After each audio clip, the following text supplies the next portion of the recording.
That's really not the point. Yeah.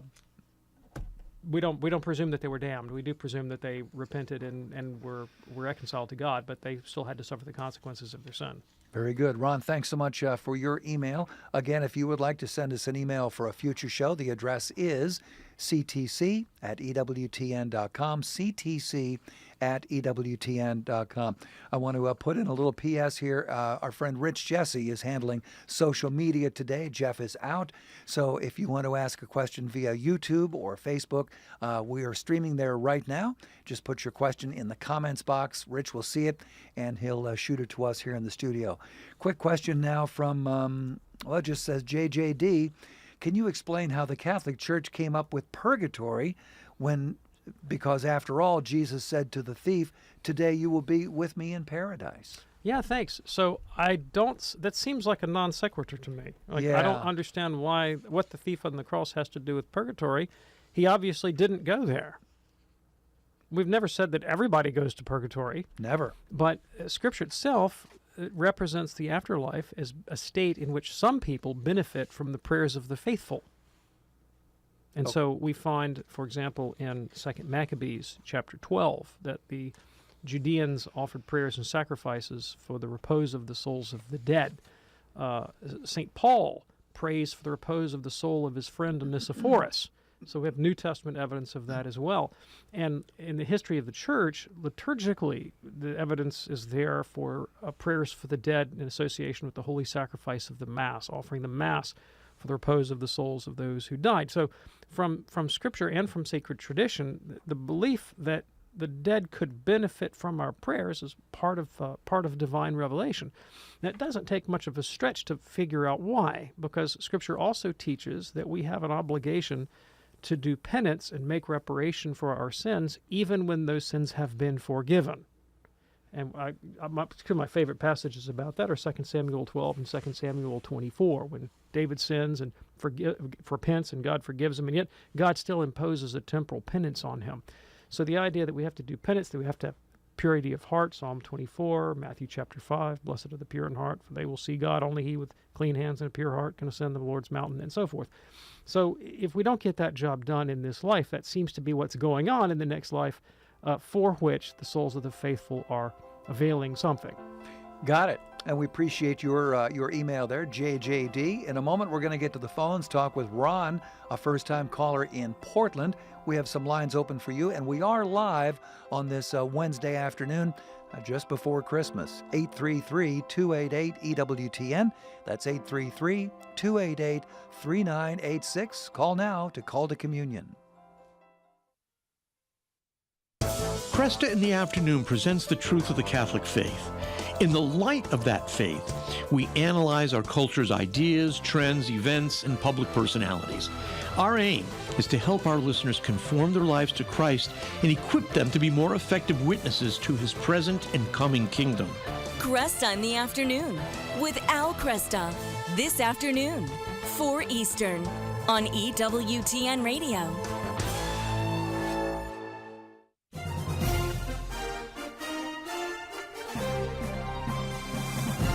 This is Janet Morana of Priests for Life with Pro-Life Update. At the March for Life in Washington, D.C., women who have had abortions march and carry signs that say, "I regret my abortion." The Silent No More Awareness campaign brings to the march a renewed emphasis on the fact that the pro-abortion movement is wrong, not only when they deny the humanity of the child, but also when they claim that abortion helps the mother. Then, in the late afternoon, these mothers gather at the U.S. Capitol and share their testimonies one by one. Fathers of aborted babies are also there with signs that say, "I regret lost fatherhood." Siblings and grandparents who speak about their pain too. If you have lost a child to abortion, we want to hear from you. Visit silentnomore.com and join our efforts. This is Janet Morana on the EWTN Global Catholic Radio Network.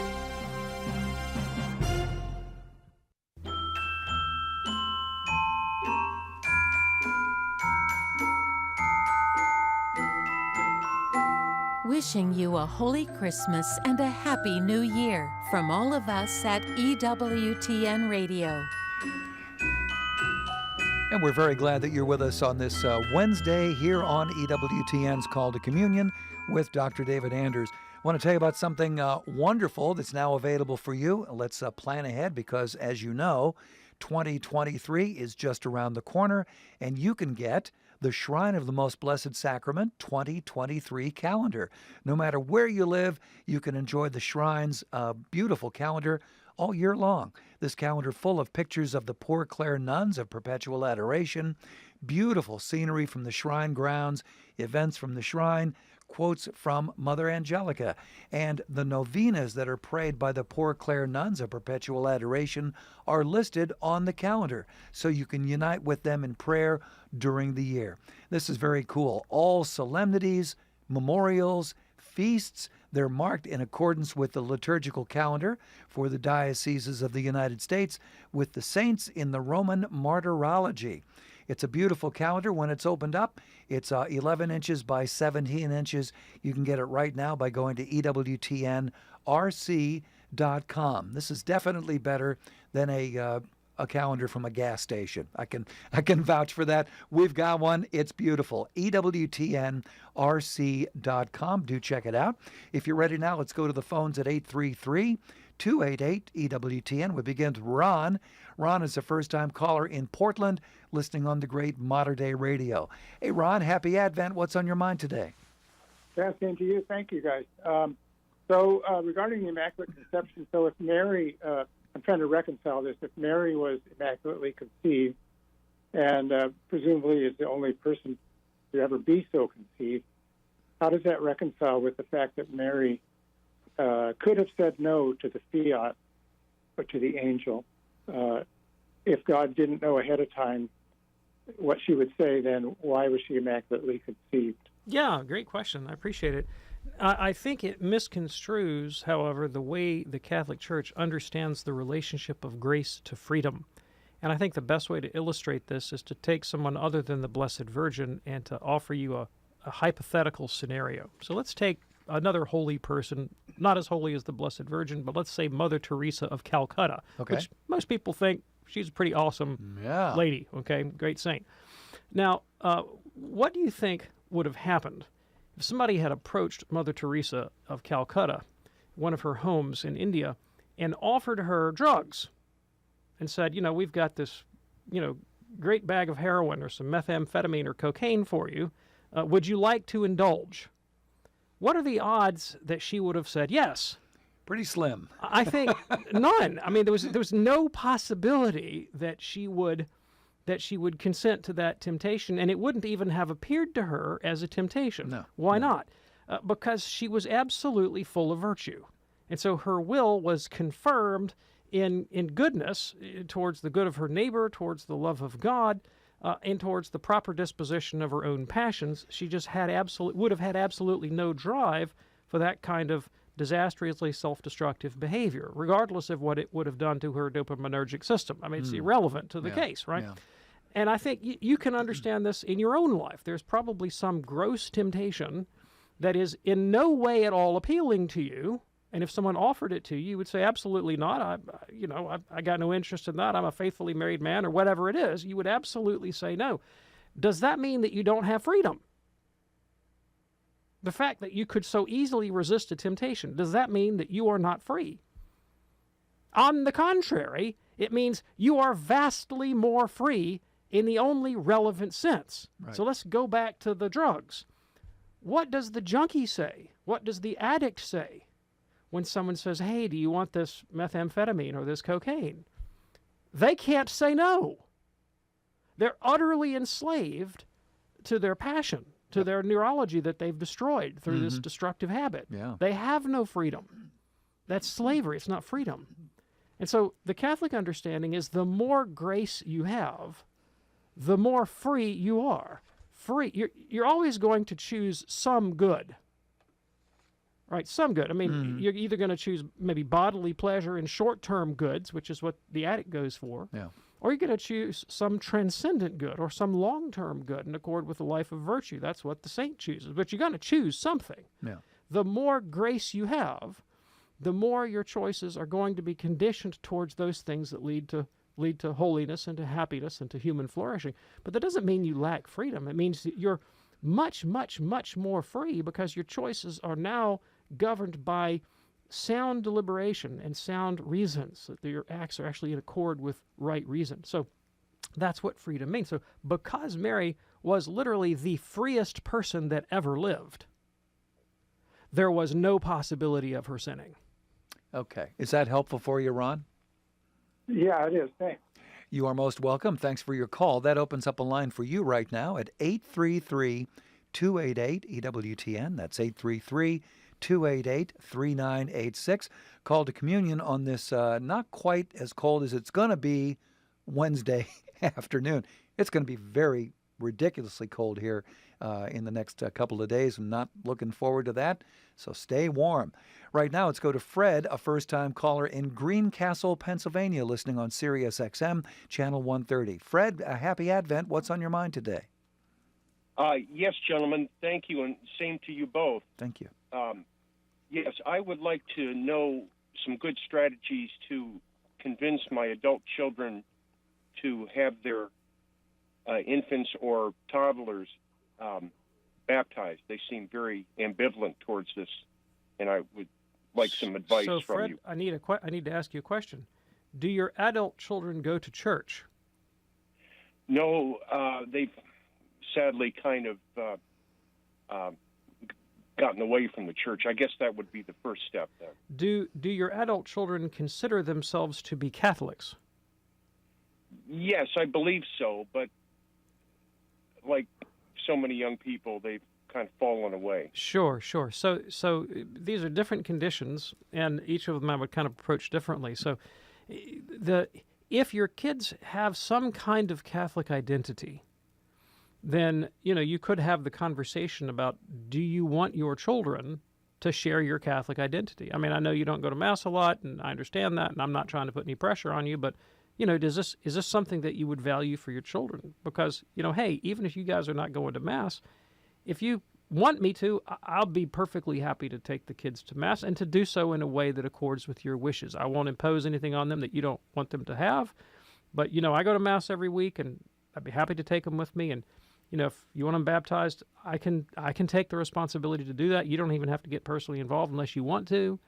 And, I'll step up to the plate here and take on this responsibility if you guys don't want to. But I'm not imposing. It's really your choice. But if Catholic identity is something that's valuable to you, no judgment. You can count on me, and we get this thing done, right? Now, your kids better than I, whether that's a fruitful conversation or not.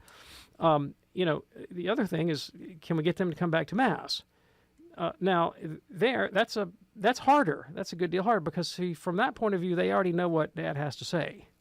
They lived with Dad for, 18, 20 years, whatever it was. They did that, been there, done that. They kind of know what you have to say, and they sort of tuned you out at this point.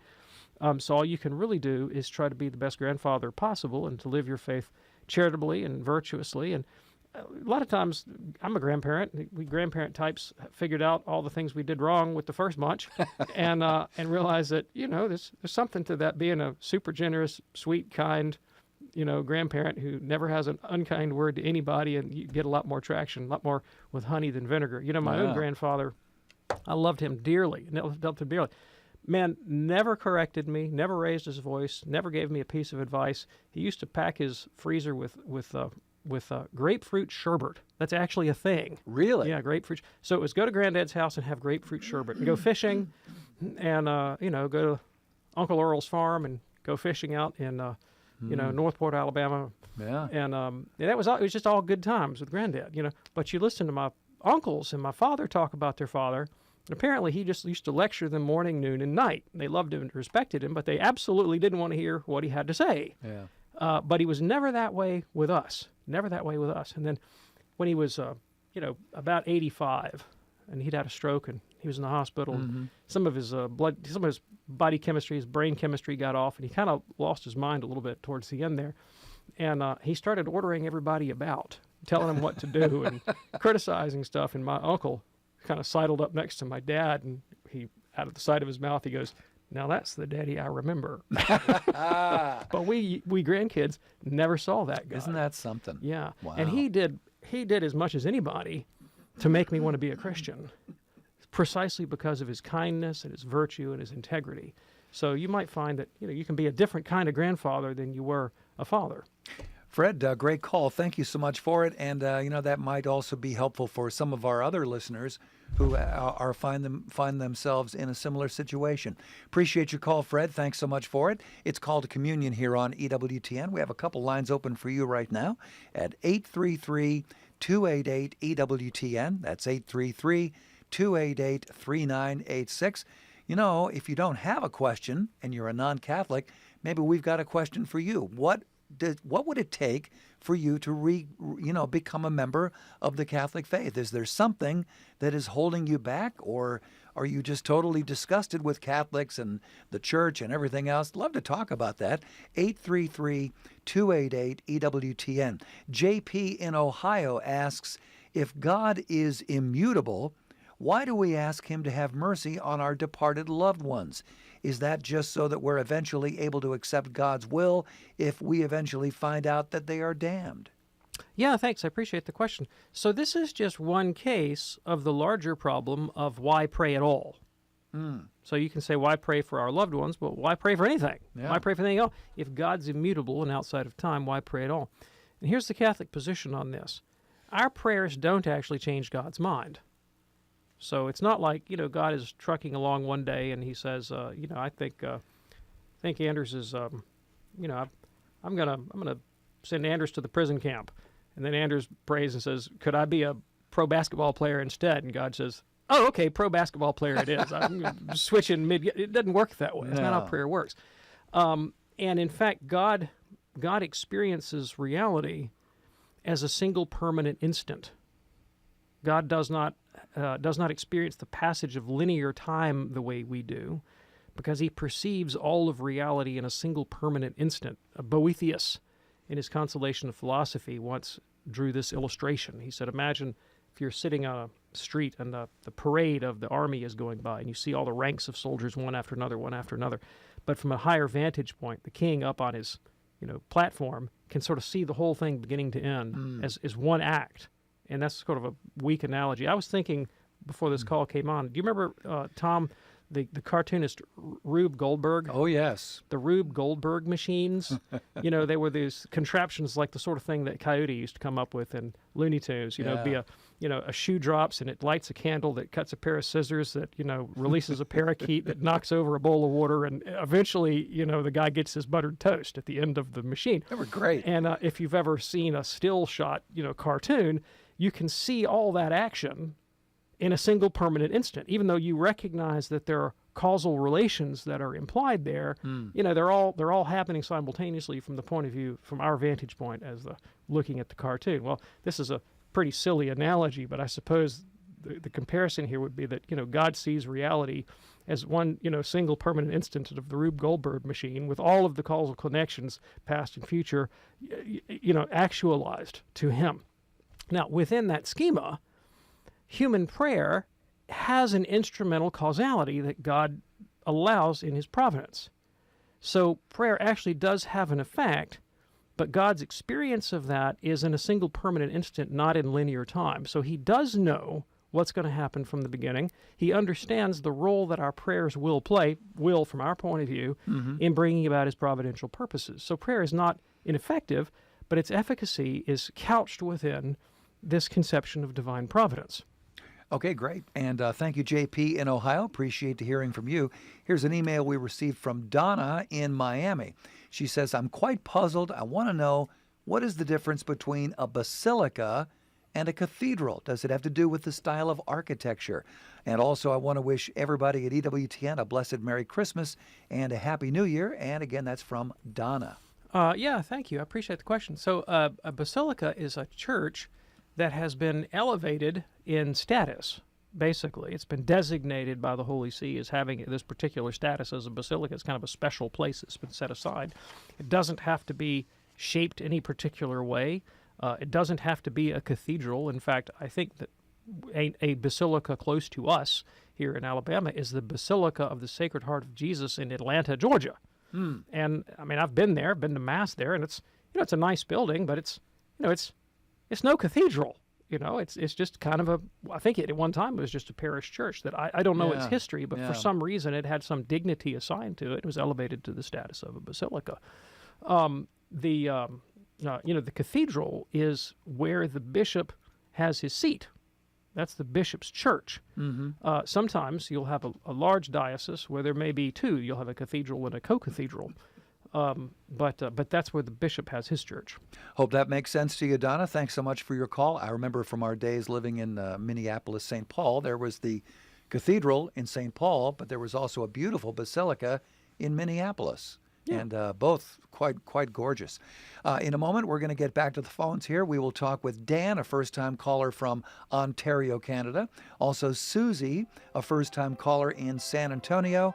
And it looks like Matt is screening a call, so that means a couple lines are open for you right now at 833-288-EWTN. If you have a question for Dr. David Anders, 833-288-3986. Call to communion on this chilly Wednesday afternoon here on EWTN. Do stay with us.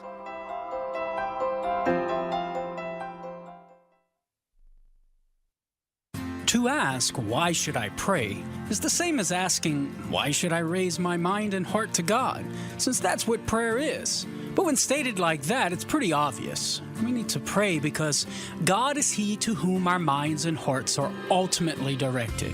Union with Him is our ultimate destiny. Without prayer, we lose our direction to God as our ultimate end, and thus set ourselves on a path that leads back into the slavery of sin.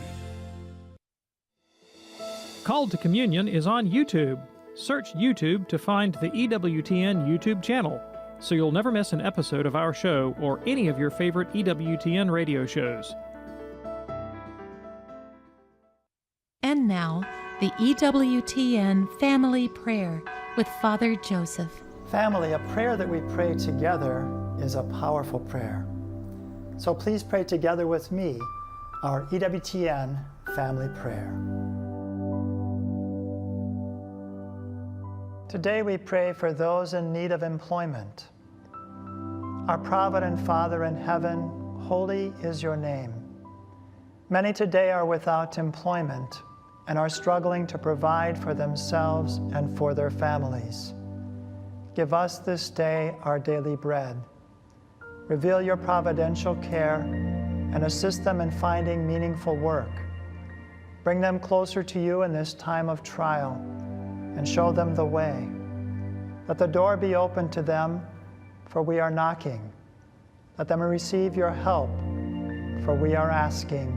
Amen. Tomorrow on More to Life, the life you were meant to live. We'll look at how the theology of the body can help you live a more abundant life. That's tomorrow on More to Life, 10 a.m. Eastern, 9 Central on EWTN Radio. Now back to Called to Communion with Dr. David Anders.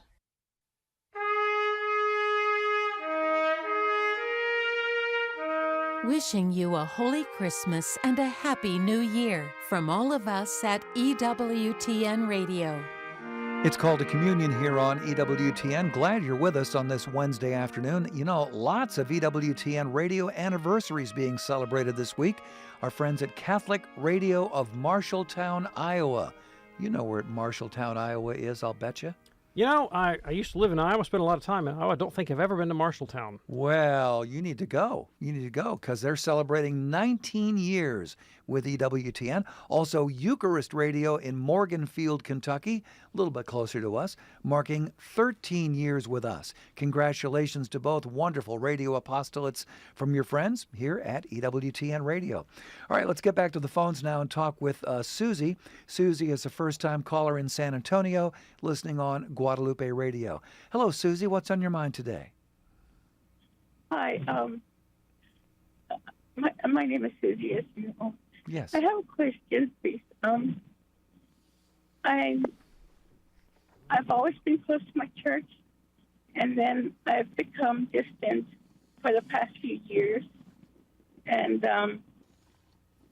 one of the reasons was that I moved about 20, 30 miles from where I used to be very active.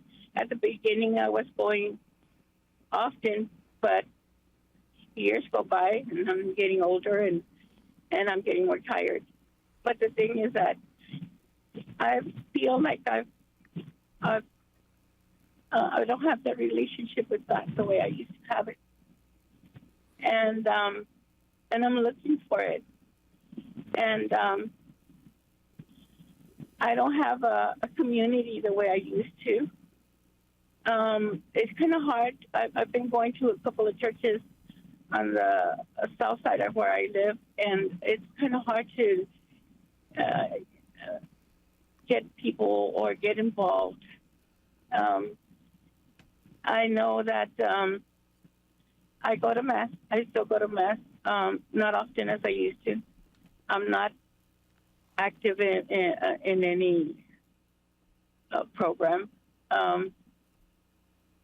And I was asking a priest that, what can I do to get back to the church? And he told me, well, it's not what you do, it's what, if God calls you to do.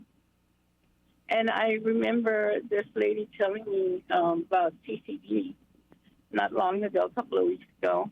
And I was excited. And she said, would you come and, just see if you're interested, we need kind of help. And I said, yeah, that would be interesting. So I didn't go.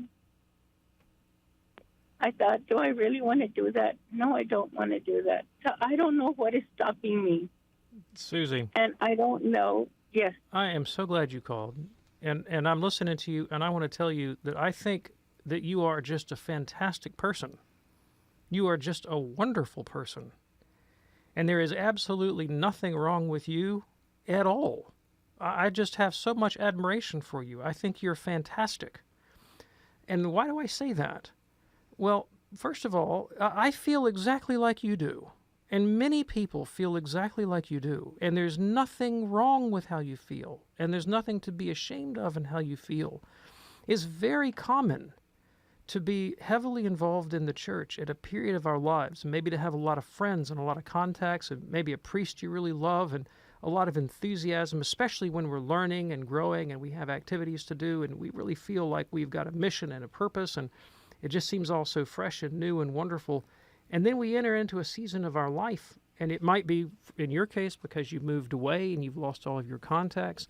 For many people, it's because their lives enter a period of great difficulty. Maybe they've gone through a profound emotional trauma, the death of a loved one, the loss of a child, tremendous financial or health struggles, whatever it might be. And you are around the same people you've always been around, and yet there's been such a profound change in your own point of view on life. And the people that used to be comforting to you no longer seem to understand you, and they talk at a completely different level, and you don't feel like anybody can appreciate your pain. And this is even worse when you've had such a good relationship with God in prayer, and you feel like the Lord is speaking to you in your heart and moving you to do things, and now you come across these struggles and you begin to pray and ask God for things, and it just seems like God is silent. He's not there at all. And your problems aren't getting any better, and they seem to be getting worse. And you ask for intervention, and none comes. And the people around you, like Job's companions, kind of pat you on the back and give you platitudes and then turn away in disinterest, and you feel utterly alone and bereft, and you don't even know if God is up there anymore. Like, I understand that. And that's actually in the Bible. I mean, you find people in the Bible that have that very experience of God. One of my favorite Psalms is Psalm 88. And the writer of Psalm 88 felt exactly like that. He had known God, he walked closely with God, and then everybody and everything turned against him, and the very heavens seemed close to him. And he says of himself, "My one companion is darkness." Ooh. This is a common experience among people of faith, and it's not a bad thing. The great writers of the Catholic mystical tradition, the spiritual writers of the Church, talk about this. They describe it in great depth. And they say, this is what God does to you, or allows to happen to you, maybe that's a better way of putting it, when he really wants to do a work in your soul. And so most often when we have these kinds of experiences, we think there must be something wrong with me.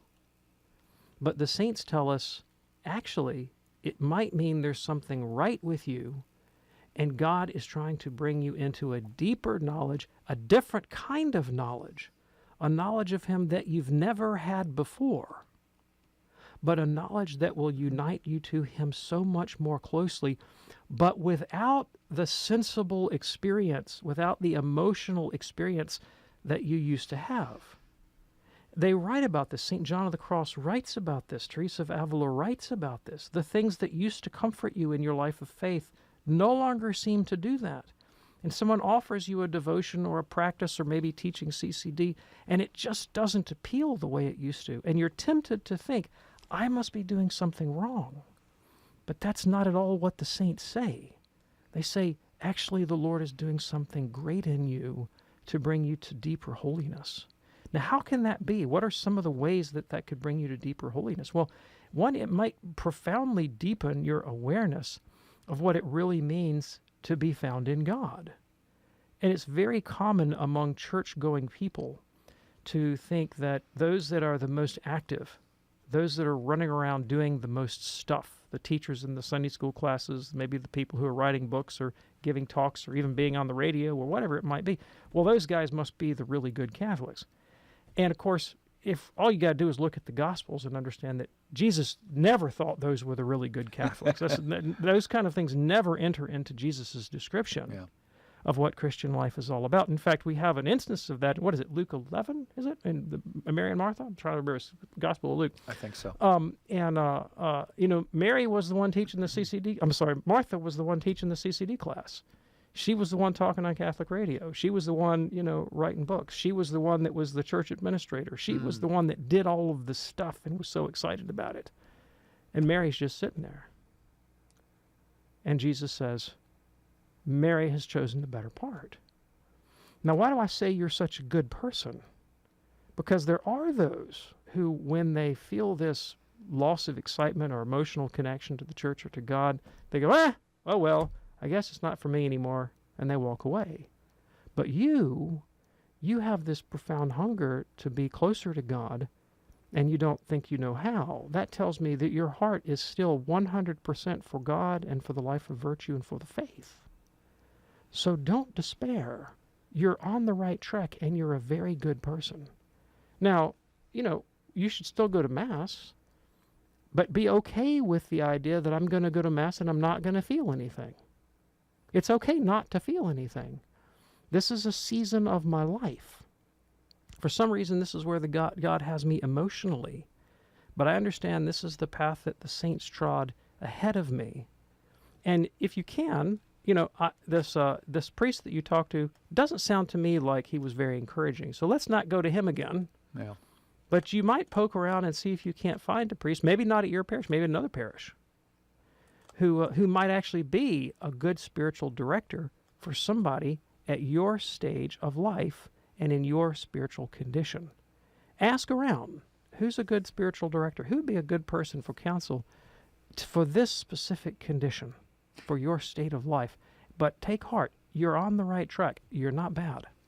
It occurs to me because Susie is in San Antonio, we've got Guadalupe Radio there. She could call Guadalupe Radio. Absolutely. And talk to them and just say, I'm looking for some spiritual direction. I bet they know exactly who to refer you to. Good idea. Susie, thanks so much for your call. God bless you, and we really appreciate hearing from you in San Antonio.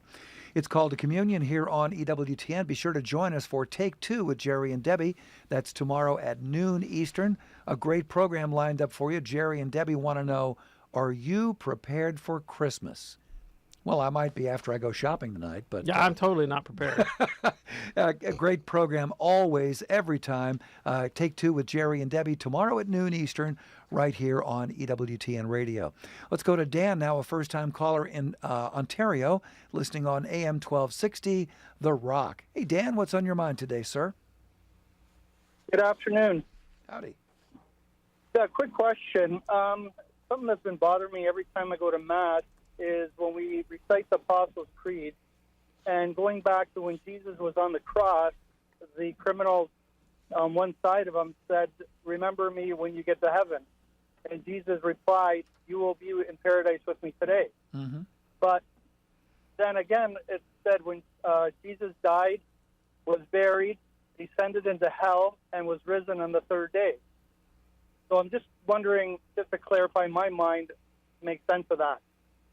Yeah, thanks. Appreciate the question. So let's go back. The thief says, remember me when you come in your kingdom, all right, which is different from when you go to heaven. And in the Judaism of Christ's day, the expectation was that the Messiah would come and inaugurate God's kingdom on earth. They thought in terms of a messianic kingdom in which the Romans would be kicked out and wrongs would be righted and the lion would lie down with the lamb, et cetera, et cetera. So this is his expectation. Well, Jesus adds something beyond that. He says, today you'll be with me in paradise, right, which is not what the thief was actually asking for. Yeah. And he did get what Christ promised, because the descent into hell that's mentioned in 1 Peter 3:19 and in the Apostles' Creed, we hold Christ does not descend to the hell of the damned. It's the abode of the righteous dead, or the limbus of the fathers, which is a place of paradise and happiness, as the souls of the righteous awaited the coming of Christ and his ascension into heaven to experience the beatific vision. So it's not either or, it's both and. There you go, and thank you so much for your call, Dan. Here is Art now. Art is in Covington, Kentucky, listening on the great Sacred Heart Radio. Hey, Art, what's on your mind today, sir? Oh, yeah, thank you. Thank you, Dr. Benders, for speaking to me. It's Christmas, and Kathy Griffith was on TV this morning saying, you know, actually the 25th is not the real birthday of Christ. And, I mean, I learned that back in the 50s when I was in elementary school and such. And the question is wonder if they, you know, with all the wars over in the Middle East, you wouldn't think there'd be anything sacred or even hidden. But if they did find a cave and they were able to tell, you know, maybe Jesus was actually born on March 19th or whatever, or maybe October 19th of 15. That would kind of, you know, the church calendar just started here 4 weeks ago, the first Sunday of Pentecost of Advent, and would that kind of mess up the church calendar if they were able to document that Jesus wasn't born? I mean, definitely there was a definite date. Yeah, thanks. I appreciate the question. So let's say, and this I think is just a wild hypothesis because there would really be no way to independently verify. It's not like they had birth certificates back then the way we have now. They wouldn't have kept records of the same way. But let's say they did. Let's say Mary and Joseph, you know, they had a court reporter with them, a stenographer, and you know, somebody could have, you know, chisel out a marble and say, you know, here was born Jesus Christ, a King of the Jews, at this place in Bethlehem on this time, and so forth. And we dug that up and had archaeological evidence that we knew the exact time and place and date of Jesus' birth, and it turns out not to have been December 25th. Would that mess up the church's calendar? Not in the slightest. Wouldn't mess it up in the slightest, right? Because the December 25th date does not mean that the 25th of December is a dogmatic fact that was when Jesus was born. This is just the day that the church chose to celebrate his birth. Because you got to pick a day. Yeah. You got to pick a day, but it would have absolutely no effect one way or the other. So there you go. Art, thanks so much for your call. Appreciate hearing from you in Covington. Here is a tough email. This is from an anonymous listener. This person says, 3 years ago, I was diagnosed with an acute and aggressive type of leukemia. I have finished my treatment and now in a wait-and-see mode. I'll have tests every 6 months to see if the leukemia comes back. If it does, am I obligated to do all I can to fight the cancer, or can I refuse treatment and let nature take its course? Here's a little background on me. I am 60, divorced, no children. I have a job and a dog. I also have medical debt that exceeds my annual net income. Even if I live another 30 years, I still won't be able to pay off the debt. I want to follow the teachings of the Catholic Church, but I don't want to keep adding to the debt, and I don't want to go through treatment again. Thank you, Anonymous. Thanks, Anonymous. I am so sorry. Yeah. I mean, this is a horrible thing to have to face. I can't even imagine. My heart goes out to you. But in answer to the question, you are not obligated to do everything possible to prolong your life. You're not obligated to. So what are you obligated to? Well, you are not allowed to commit suicide. no euthanasia. You cannot take actions that are deliberately intended to end your life. Right.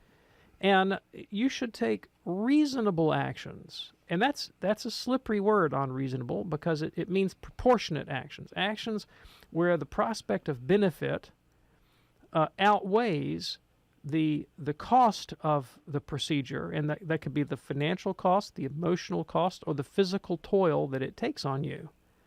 But if you can have reasonable, proportionate treatment where the prospect of a positive outcome is strong and the downsides are relatively low, then it's reasonable, and that would be a moral good to seek treatment.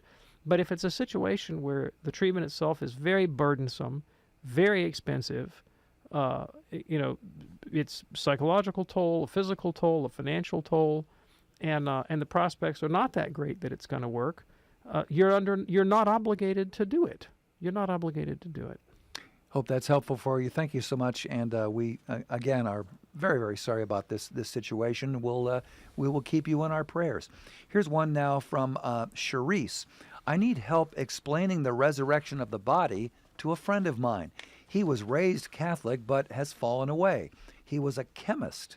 I am just not an apologist. I can't get him to understand what I believe. I always wait for an opportunity, but the words and concept never really occur. And I remember, David, that you mentioned about your time teaching kids in Iowa. You said 99% believe that the body dies, rots, then your soul goes to heaven, and then that's it. There was a break, and you didn't go on regarding our bodily resurrection. I need to explain to my friend, since he says our bodily resurrection just isn't possible because the body breaks down, and that's it. Thanks for your time, Charisse. Yeah, thanks, Charisse. I appreciate it. When it comes back to the story in Iowa, I used to teach a course called the Judeo-Christian Tradition at the University of Iowa. Okay. And we got into the history of Christianity. It was not a sectarian class. We weren't proselytizing. It was just historical. Yeah. But I always had classrooms that were filled with Christian students, and they would be Lutherans and Catholics and various other, denominations, and, some non-Catholics and non-Christians, a few Jewish folks, and that was about it for our diversity. We weren't, that was about the speed of it in Iowa, So a lot of Christianity going on there. And I would ask the students what they thought their own church taught about eschatology. What do you think your church teaches about the end of time and your own personal end? And see, I know the tradition, so I know what their churches taught. I know what their doctrinal statements said, whether they were Lutherans or Catholics or what have you. They didn't. Even the Catholic kids. Even though they said we believe in the resurrection of the dead every week in Mass, they didn't have any idea what that meant. And they would usually represent to me what is basically a kind of Platonic view of the afterlife, in which we are an immaterial soul, and the body dies and the soul goes to heaven, and that's all she wrote. And I would present that to them as an option, and they would always pick that one. And I would go, that's very interesting. That's actually not what your church teaches. Your church teaches that there is a bodily resurrection. There will be a physicality to it. There will be a reference in time and space. You will have extension and mass, just like your physical body does now. Now, that being said, St. Paul says in 1 Corinthians 15:44 that we die a natural body, are raised a spiritual body. Now, what on earth is a spiritual body? I have no idea, and no one else does either. All right? But somehow it's different in kind from the body we have now. Okay. All right? Even as Christ's resurrected body was different in kind. It could pass through walls, for example. He could walk along the road to Emmaus with companions and not be recognized by them. So Jesus' resurrected body was not completely like his body before his crucifixion, and yet there was continuity, so that he could say to Thomas, here, look at the holes in my hands and in my side. So there was identity, but there was difference. What is the nature of the difference? Well, Paul says, here's an analogy. You know how lizard flesh and turtle flesh and fish flesh and bird flesh and cow flesh and human flesh are all flesh, but they're not the same kind of flesh? Yeah. He says that's like that, Paul says. There's going to be a difference in kind. Beyond that, don't know. Now, medieval theologians used to speculate about this kind of stuff all the time, and they wondered.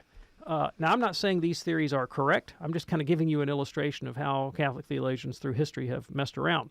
So there was a theory that as long as God had some particulate matter from your deceased body, that he could sort of resurrect the whole thing from that one particulate matter. Of course, they didn't know about the atomic structure of matter the way we do, but if you would have put that chemistry into the medieval mind, the theologian would have said, okay, as long as you get a particle, as long as you have one particle, God could go from there. There's some basis of continuity. Now, is that even necessary? Is that even necessary? Now, I'm just getting wild and crazy here, right? The DNA of every individual is unique. And what is a DNA but a kind of abstract pattern that delineates the shape and form and character and operation of the individual? Now, here I'm really going to get crazy. There was a medieval theologian by the name of John Duns Scotus who postulated that there was a metaphysical category called haixeity, or thisness. And I'll tell you what that is, okay? In classic Aristotelian philosophy and Thomistic philosophy, the main idea is the idea of the form, that there's a general pattern, sort of a structural functional organization that establishes the thing as the kind of thing it is. So, dogs are dogs because they have the form of a dog, and trees are trees because they have the form of a tree. But Aristotle didn't have an analogous concept for the individual.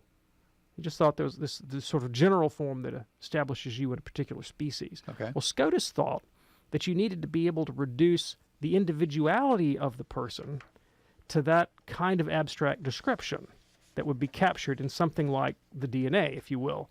And he called it haixeity. And I had an interesting conversation once with Father Robert Spitzer, actually, when we were out in Arizona, precisely on this issue about the continuity of Christ's resurrected body and his pre-crucifixion body because of Father Spitzer's particular beliefs about the nature of the resurrection itself and what it implies about physics.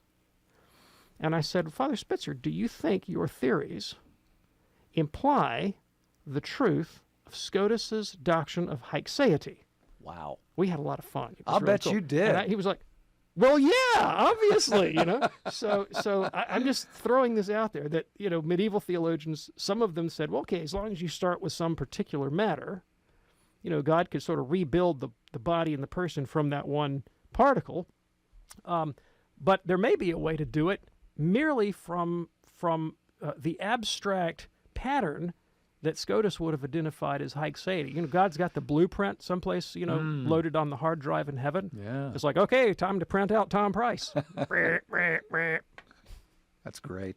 Appreciate that. And Cherise, thanks so much for your question. A quick one now for Julie. I have returned to the faith. I try to receive regularly the sacrament of reconciliation. For the years past that I was not practicing my Catholic faith, I don't know if I've ever made a full and thorough confession of the grave sins committed in that time period. This said, have I been out of the state of grace all this time because I don't think I've adequately asked for forgiveness for my past mortal sins? Okay, thanks. So I am presuming that when you came back to the church, you also came back to the practice of confession.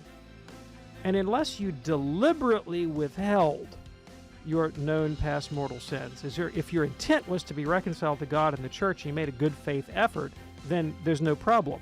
But should you make a general confession, I would suggest that you do as a spiritual discipline, not necessarily because I think you weren't in the state of grace. Now, if you deliberately withheld things that you knew that you didn't want to say, that's a different story. But I'm not hearing that in your letter. Right. Julie, thanks so much for your letter, which I'm glad we could get to at the very end of the show here. Dr. David Anders, thank you, sir. Thanks, Tom. We do this program Monday through Friday, 2 p.m. Eastern, for our live broadcast with an encore at 11 p.m. Eastern.